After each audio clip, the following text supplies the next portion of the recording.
જામનગરના city C division police સ્ટેશનમાં અલગ-અલગ 2 ફરિયાદ દાખલ થયેલી છે વિશ્વાસઘાત બાબતની. જેમાં વિગત મુજબ જે ફરિયાદી છે પ્રદીપસિંહ લાલુભા જાડેજા, એમને ધરતી સેલ્સ કોર્પોરેશન નામની પેઢી હોય અને એમના જે આરોપી છે એ સીએ, એમને ત્યાં સીએ તરીકે કામ કરતા અલ્પેશ પેટડિયા, એમના વિરુદ્ધ વિશ્વાસઘાતની ફરિયાદ દાખલ કરાવી છે.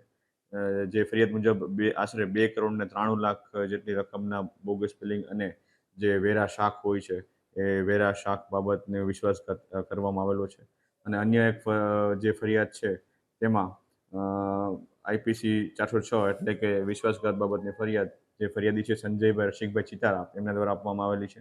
અને તેમાં પણ જે આરોપી જે છે તેમના સીએ અલ્પેશ પેટડિયા વિરુદ્ધ આપવામાં આવેલી છે, જેમાં આશરે 3 કરોડ 70 લાખ જેટલી રકમની વિશ્વાસઘાત કરવામાં આવેલો છે. આ બંને તપાસ હાલ જામનગર એલસીબી દ્વારા તપાસ કરવામાં આવી રહી છે અને આગળની તપાસ ચાલુ છે. જે પ્રાથમિક વિગતમાં ફરિયાદમાં જણાવ્યા મુજબ જે વેચાણના બિલો હોય છે ગ્રાહકો સાથેના, એમાં સપ્લાયર કે ગ્રાહક વ્યક્તિ ઓળખતા ન હોય અને છતાં પણ એ બાબતના બિલો બનાવવામાં આવેલા છે. અમુકમાં B2Bની બદલે B2Cની બદલે B2Bના બિલ્સ બનાવવામાં આવેલા છે.